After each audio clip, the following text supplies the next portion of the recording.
여러분, 지금 이 순간 사랑하는 자녀를 잃은 고통 속에서 힘겨워하고 계신가요? 그 상실감이 여러분의 삶을 완전히 뒤흔들어 놓은 것은 아닌가요? 여러분 마음속에 깊이 자리 잡은 슬픔과 후회의 실체를 마주할 준비가 되셨나요? 상실감이라. 이 작은 단어가 우리 삶에 얼마나 큰 영향을 미치는지 생각해 본 적 있나요? 미국 심리학회에서 2023년에 발표한 보고서를 보면 정말 놀라운 사실이 있어요. 성인 자녀를 잃은 부모들 중 97%가 심각한 수준의 상실감을 경험한대요. 그리고 그 중에서 93%는 그 상실감이 삶의 모든 면에 부정적인 영향을 미친다고 해요. 이 숫자들이 얼마나 정확할까요? 연구자들은 95% 신뢰 구간에서 오차 범위가 1%라고 해요. 쉽게 말해 이 결과가 95% 확률로 맞다는 거고, 실제 수치는 위아래로 1% 정도 차이 날 수 있다는 거죠. 이런 통계를 보면 성인 자녀를 잃은 후의 상실감이 정말 보편적인 경험이라는 걸 알 수 있어요. 거의 모든 부모가 이런 고통을 겪고 그것 때문에 삶이 크게 영향을 받는다니. 단순한 슬픔이라고만 생각했던 상실감이 사실은 우리 삶에 이렇게 큰 영향을 미치고 있었던 거예요. 하버드 대학교의 심리학 교수인 드라이브 데이비드 캐슬러는 그의 저서 파인딩 미닝 더 식스스 스테이지 오브 그리프에서 이렇게 말했어요. 성인 자녀를 잃은 부모의 상실감은 단순히 슬프다는 감정을 넘어서는 거라고요. 부모의 정체성, 일상의 모든 면, 심지어 미래에 대한 계획까지 완전히 뒤흔들어 놓는데요. 이게 무슨 뜻일까요? 아마도 이런 거겠죠. 사랑하는 자녀를 잃으면 우리는 단순히 그 아이가 없어서 슬픈 게 아니에요. 우리의 일상 속 모든 순간에서 그 아이의 부재를 느끼게 되고 미래에 대한 모든 계획이 무의미해지는 거예요. 심지어 나는 누구인가? 라는 근본적인 질문에 대한 답마저 흔들리게 되죠. 의사결정 능력에도 영향을 준대요. 그러고 보니 맞아요. 상실감이 심하면 일상적인 결정을 내리는 것조차 힘들어지죠. 이런 결정을 내려도 될까? 하는 불안감 때문에 아무것도 하지 못하게 되는 경우도 많아요. 이 연구 결과가 99% 이상의 신뢰도로 검증됐대요. 와, 꽤나 신뢰할 만한 연구 결과네요.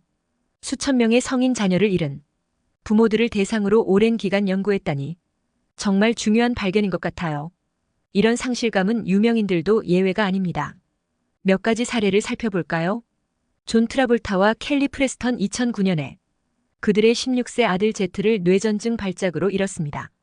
트라볼타는 내 인생에서 가장 최악의 일이라고 표현했고 회복하는 데 많은 시간이 걸렸다고 합니다.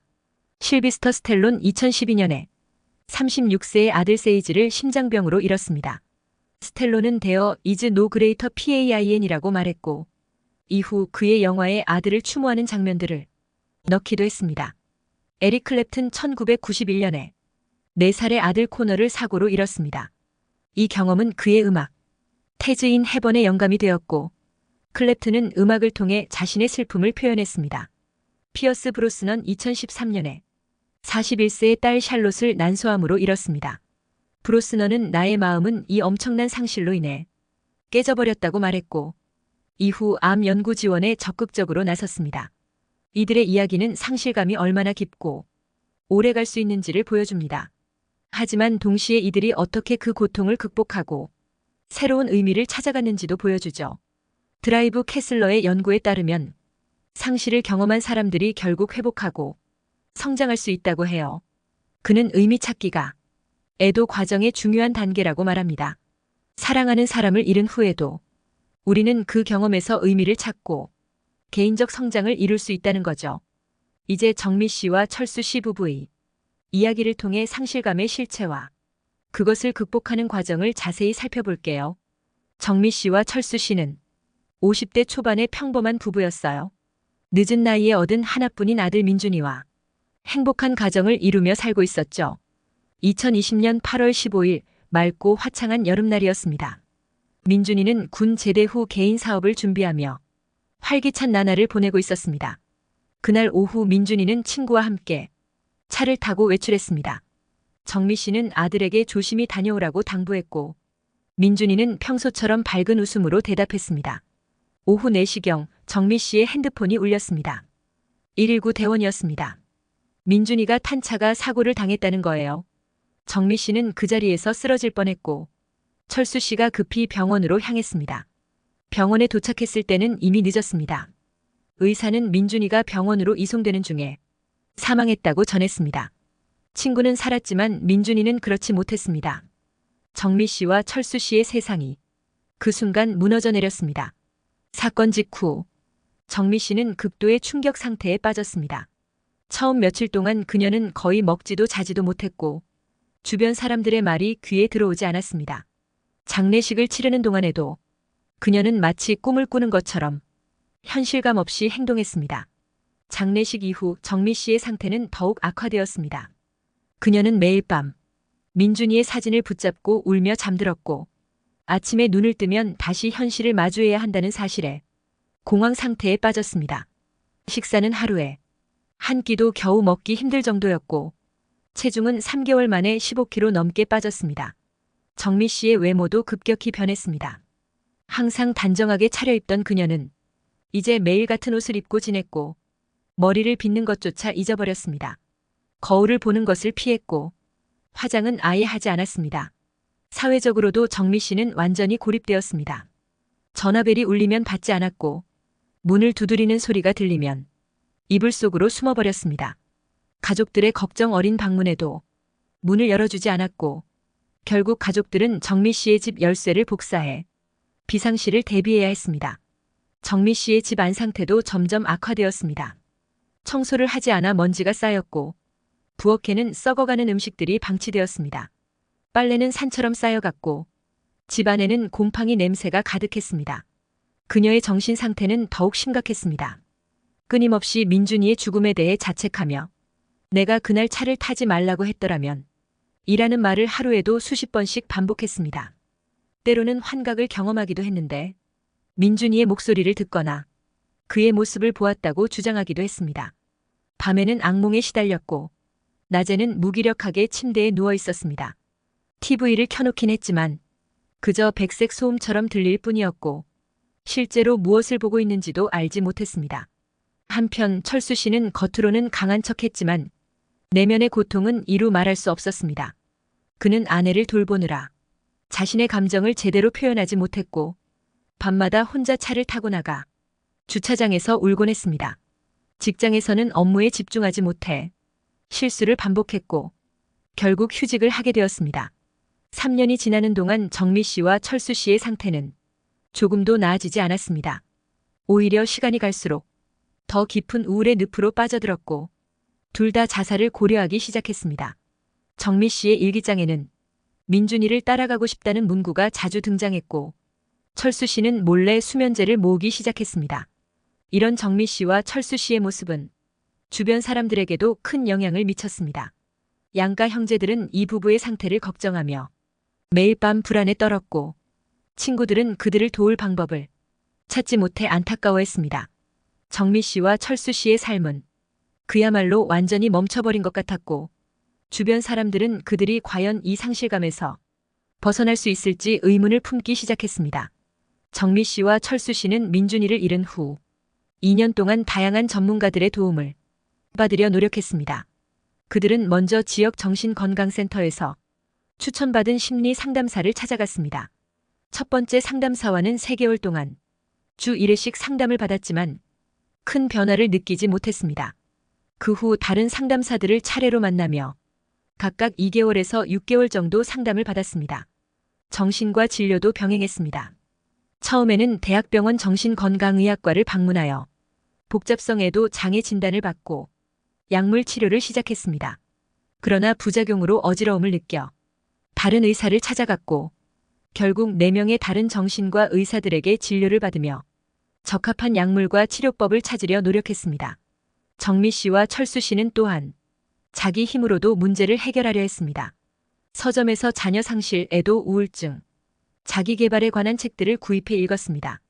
대략 30권에서 40권 정도의 책을 읽었지만 대부분의 내용이 그들의 구체적인 상황에 직접적으로 적용하기는 어려웠습니다.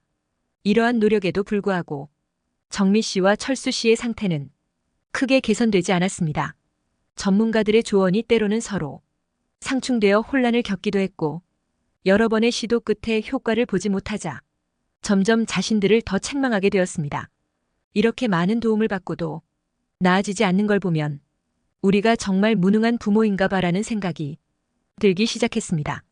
결과적으로 이 기간 동안 정미 씨와 철수 씨는 전문적인 도움을 받기 위해 상당한 시간과 노력, 그리고 경제적 자원을 투자했지만 그들의 근본적인 상실감과 우울증을 해결하는 데는 한계가 있었습니다. 이는 복잡한 감정 문제를 해결하는 데 있어 단순히 외부의 도움을 받는 것만으로는 부족할 수 있으며 개인의 내적 변화와 시간이 필요할 수 있다는 것을 보여줍니다. 기존의 방법들이 정미 씨와 철수 씨에게 효과가 없었던 이유를 좀 더 자세히 살펴볼까요? 정미 씨와 철수 씨의 경우는 단순한 슬픔이나 상실감을 넘어선 복잡성 비애라는 상태에 빠져 있었어요.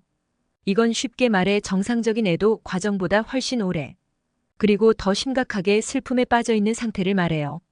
보통 사람들은 시간이 지나면서 상실의 아픔을 조금씩 받아들이고 일상으로 돌아가게 되지만 복잡성 비애를 겪는 사람들은 그렇지 못해요. 그들은 마치 시간이 멈춘 것처럼 계속해서 상실의 순간에 갇혀 있어요. 우리는 이제 절대 행복할 수 없어라고 생각하면서 미래에 대한 희망을 완전히 잃어버리는 거죠. 이런 상태에 빠진 사람들은 끊임없이 과거를 되새기며 자책해요.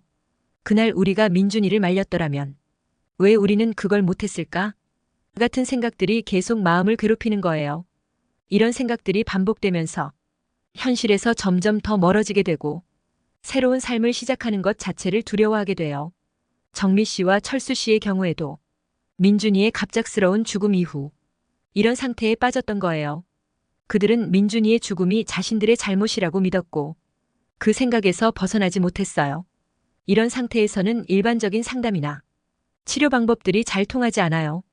왜냐하면 정미 씨와 철수 씨 스스로가 변화를 받아들일 준비가 되어 있지 않았기 때문이에요. 이런 복잡성 비애 상태에서는 단순히 시간이 지나면 나아질 거야 라는 말이나 일반적인 상담으로는 부족해요. 더 깊은 이해와 전문적인 접근이 필요한 거죠.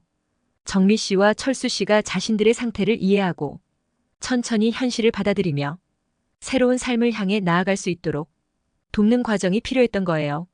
컬럼비아 대학교의 드라이브 캐서린 시어 교수는 복잡성 비애에 대해 광범위한 연구를 수행했어요. 그녀는 다양한 종류의 상실, 예를 들어 사고, 질병, 자살 등으로 인한 자녀 상실을 포함해서 연구했답니다. 이 연구는 정말 큰 규모로 진행됐어요.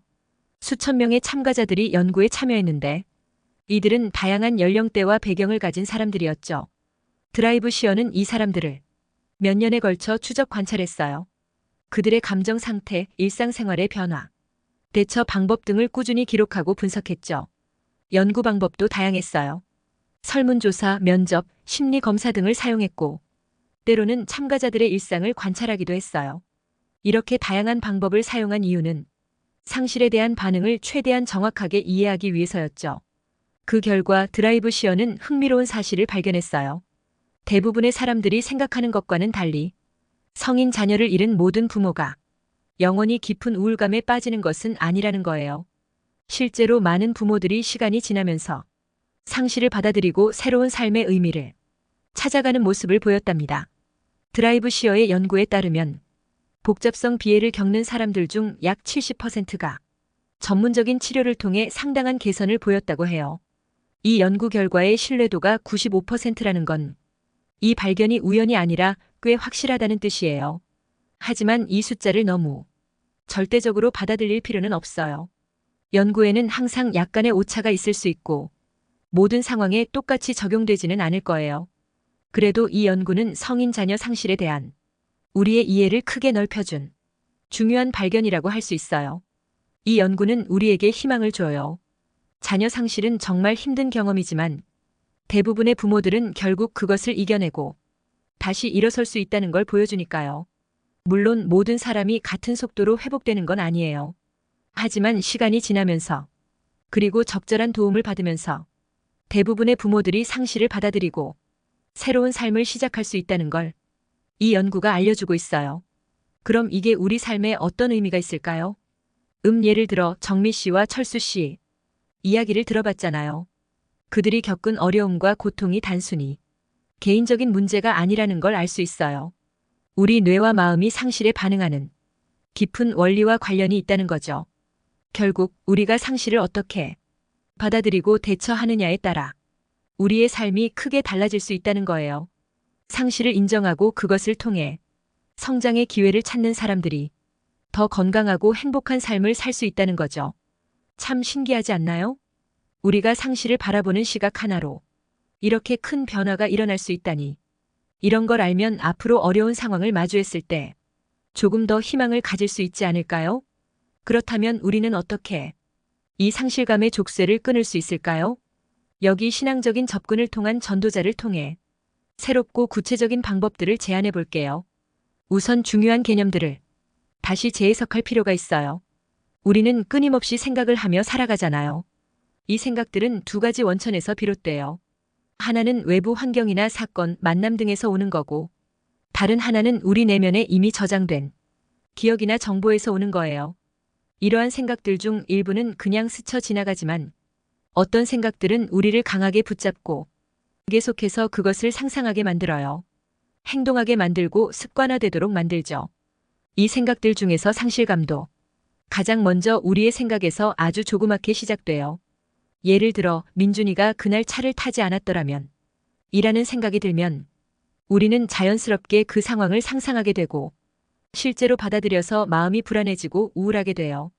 이러한 생각들을 계속 받아들이게 되면 우울이 점차 쌓이고 결국 자신을 무가치한 인간으로 판단하게 돼요. 이는 우리의 정신 건강, 관계, 그리고 삶 전반에 악영향을 미치죠. 그러면 내 마음속에서 지속적으로 생기는 이 상실감과 후회는 영향력이 커져요. 이것을 상실의 덫이라고 표현할 수 있겠네요. 이 덫은 우리 마음속에서 강력하게 작용하여 계속해서 부정적인 생각을 만들어내는 생산 공장이 돼요. 이 덫의 영향력은 커지고 커져서 우리의 다시 시작할 수 있다는 그 의지만으로는 빠져나오기 어렵게 돼요. 그러면 이 상실감을 극복하기 위해서는 어떻게 해야 할까요? 바로 여기에서 신앙적인 접근이 필요해요. 최초의 인간부터 이 상실감에 장악된 상태를 아시고 인간을 창조하신 하나님이 이 상실감을 이길 수 있는 비밀을 주신 이름이 그리스도이며 이것을 성취하신 분이 예수예요. 그러므로 예수는 그리스도 이름을 부를 때 상실감이 장악된 마음속에서 이 이름의 능력으로 점차 뒤로 밀려나게 돼요. 그러면 더 이상 상실감이 나의 마음속을 강력하게 장악하지 못하게 되는 거죠. 이것은 이해하기가 쉽고 실행하기도 단순해요. 믿고 꾸준히 계속 행동하면 돼요. 이제 정미 씨와 철수 씨는 마음을 다잡고 깊은 숨을 내쉬었어요. 그들은 이제 자신들의 상실감이 단순한 감정이 아닌 자신들의 마음속에서 보이지 않는 상실의 영과 그 영향력의 문제임을 새롭게 보는 시각으로 변했어요. 떨리는 손으로 전도자가 알려준 대로 따라서 마음속에 진심으로 기도를 시작했어요. 살아계신 하나님, 저희는 저희가 죄인이며 여태껏 저희의 힘과 의지로 살았음을 고백합니다. 그러나 이제는 예수이신 그리스도가 저희를 위해 오셨고 상실의 영의 권세를 다 이기셨으며 저희를 위해 죽으시고 부활하셔서 모든 죄를 사해 주셨으며 하나님 만나는 길을 여신 것을 믿습니다. 지금 이 시간 저희의 마음의 문을 여오니 저희 안에 들어오셔서 저희의 주인이 되어주셔서 저희의 삶을 인도해 주세요. 예수이신 그리스도의 이름으로 기도합니다. 아멘. 기도를 마친 정미 씨와 철수 씨는 작은 평안을 느꼈어요. 하지만 그들은 이제 시작이에요. 이제부터 실제적인 영적 전투가 시작된 거죠. 정미 씨와 철수 씨는 전도자가 시킨 대로 천천히 예수는 그리스도라고 선포하기 시작했어요. 자신들의 마음속에 선포하기 시작했죠. 처음에는 작은 목소리였지만 점점 더 큰 목소리로 선포했어요. 예수는 그리스도, 예수는 그리스도, 예수는 그리스도, 예수는 그리스도. 각 선포마다 정미 씨와 철수 씨는 자신들의 내면에서 그만하고 싶은 무언가가 움직이는 것을 느꼈어요. 그들은 순간적으로 멈추었죠. 그때 이 생각을 계속 붙잡고 포기할 것인지 아니면 이 생각을 무시하고 계속 할 것인지를 선택해야 했어요. 그만둔다면 자신들의 상실감의 상태는 전혀 달라지지 않는다는 사실을 알기에 그들은 계속 자신들의 마음속에 다시 선포하기 시작했어요. 전도자의 말을 따라서 말이죠. 우리에게 항상 현실 상황에서 상실감을 가져다 주어서 자책에 사로잡히고 우리가 해야 할 일에 집중하지 못하게 만드는 상실의 영은 예수이신 그리스도의 이름으로 지금 이 순간 우리에게서 떠나가라. 정미 씨와 철수 씨의 온몸이 떨렸어요. 그들은 자신들의 내면에서 격렬한 싸움이 벌어지고 있음을 느꼈어요. 하지만 그들은 멈추었다 다시 했다를 반복했어요. 포기하지는 않았죠. 예수는 그리스도, 예수는 그리스도, 예수는 그리스도, 예수는 그리스도. 그들은 계속해서 기도했어요. 우리를 늘 불안하게 만들고 우리 마음의 평안과 희망이 희미하게 만드는 상실의 영과 그 영향력은 지금 이 순간 예수이신 그리스도의 이름으로 떠나가라. 이렇게 선포함으로 시간이 많이 흘렀지만 정미 씨와 철수 씨는 자신들의 마음이 거의 변함이 없음을 알게 됐어요. 이때 또다시 그만하고 싶은 생각이 강력하게 들었죠. 그래서 중단하려다가 다시금 자신들의 마음을 다짐했어요. 지금이 가장 큰 위기라고 자신들이 느꼈어요. 그들은 다시금 계속 선포했어요. 예수는 그리스도, 예수는 그리스도, 예수는 그리스도, 예수는 그리스도. 매일 아침, 점심, 저녁으로 그들은 이 말을 반복했어요. 혼자 있을 때는 소리내어. 옆에 사람이 있을 때는 마음속으로 조용히 선포했죠. 일주일이 지났을 때 정미 씨와 철수 씨는 작은 변화를 느끼기 시작했어요. 민준이를 생각할 때마다 느끼던 고통스러운 감정이 조금 줄어든 것 같았어요. 하지만 곧 다시 상실감이 밀려왔죠.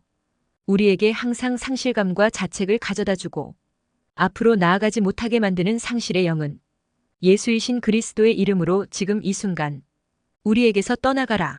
정미 씨와 철수 씨는 더욱 간절히 기도했어요. 열흘째 되는 날, 정미 씨와 철수 씨는 극심한 상실감을 경험했어요. 마치 모든 노력이 물거품이 된 것 같은 느낌이 들었죠. 그들은 거의 포기할 뻔했지만 마지막 힘을 모아 계속 선포했어요. 예수는 그리스도, 예수는 그리스도, 예수는 그리스도, 예수는 그리스도.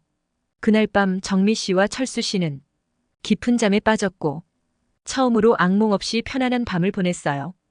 2주째에 접어들면서 정미 씨와 철수 씨는 조금씩 변화를 느끼기 시작했어요. 민준이를 생각할 때 느끼던 고통스러운 감정이 조금씩 줄어들었고 가끔은 그와의 행복했던 시간들을 떠올릴 수 있게 됐어요. 우리를 늘 과거에 묶어두고 우리 마음의 평안과 희망이 희미하게 만드는 상실의 영과 그 영향력은 지금 이 순간 예수이신 그리스도의 이름으로 떠나가라.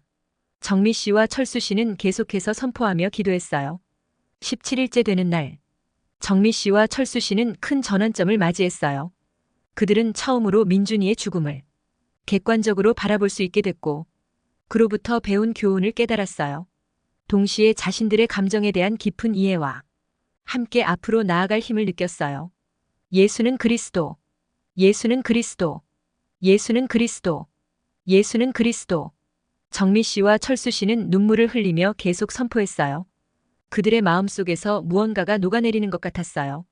3주째가 되었을 때 정미 씨와 철수 씨는 확실한 변화를 느꼈어요. 상실감의 영향력이 현저히 줄어들었고 그들은 처음으로 민준이와의 추억을 소중히 여기면서도 미래를 계획할 수 있게 됐어요. 우리에게 항상 현실 상황을 볼 때 상실감에 사로잡혀서 앞으로 나아가지 못하게 만드는 상실의 영과 그 영향력은 예수 그리스도의 이름으로 지금 이 순간 떠나가라. 4주가 지나자 정미 씨와 철수 씨의 마음은 더욱 평온해졌어요. 그들은 이제 민준이의 부재를 인정하고 그와 함께했던 시간들을 감사히 여기며 미래를 향해 나아갈 준비가 되었다고 느꼈죠. 이제 알겠어요. 민준이와의 시간이 없었다면 우리는 지금의 우리로 성장하지 못했을 거예요. 그 소중한 경험이 우리를 더 강하고 지혜롭게 만들었네요. 이 과정 동안 정미 씨와 철수 씨는 때로는 진전이 있는 것 같다가도 다시 후퇴하는 듯한 느낌을 받았어요. 하지만 그들은 포기하지 않고 계속해서 예수는 그리스도를 선포했고 상실감에 대항하는 기도를 이어갔어요. 이러한 꾸준한 영적 전투를 통해 정미 씨와 철수 씨는 점차 상실감의 사슬에서 벗어나 자유로워지기 시작했고 민준이와의 추억을 소중히 여기면서도 새로운 삶을 시작할 수 있다는 것을 깨닫게 됐어요. 정미 씨와 철수 씨의 변화는 주변 사람들도 알아차렸어요. 그들의 얼굴에 다시 생기가 돌기 시작했고 조금씩 외출도 하기 시작했죠. 가족들과의 관계도 개선되었고, 그들은 조금씩 사회 활동을 재개하기 시작했어요. 6주가 지났을 때 정미 씨와 철수 씨는 놀라운 변화를 경험했어요. 그들은 처음으로 자신들의 상황을 온전히 받아들일 수 있게 되었고, 민준이와의 시간을 통해 배운 것들에 감사하는 마음이 생겼죠. 이제야 깨달았어요. 민준이와의 시간이 없었다면 우리는 지금의 우리로 성장하지 못했을 거예요. 그 소중한 경험이 우리를 더 강하고 지혜롭게 만들었네요. 8주가 지나자 정미 씨와 철수 씨는 완전히 새로운 사람들이 된 것 같았어요. 그들의 눈빛에는 다시 생기가 돌았고 말투에도 희망이 묻어났죠. 이제 알겠어요. 상실감은 우리를 올가매는 사슬이 아니라 더 나은 우리가 되기 위한 디딤돌이었던 거예요. 예수는 그리스도라는 말을 통해 우리는 진정한 치유와 성장을 경험했어요. 상실감은 우리 마음속에서 일부분으로 자리 잡고 있지만 그것이 우리를 지배하도록 놔두면 놔둘수록 우리의 삶을 점점 더 해치게 돼요. 정미 씨와 철수 씨의 이야기에서 보았듯이 이 상실감은 전혀 새로운 각도인 예수는 그리스도라는 신앙 고백적 접근을 통해 우리는 상실의 족쇄를 끊고 자유롭고 풍성한 삶을 살 수 있어요. 여러분도 지금 이 순간부터 변화를 시작할 수 있어요. 예수님은 그리스도이십니다라는 말을 매일 선포하고 지금까지 제안된 방법들을 실천해 보세요. 여러분의 삶에 찾아올 놀라운 변화를 기대해 보세요. 상실감을 넘어 치유와 성장이 가득한 새로운 삶이 여러분을 기다리고 있어요. 지금 바로 시작해 보는 건 어떨까요?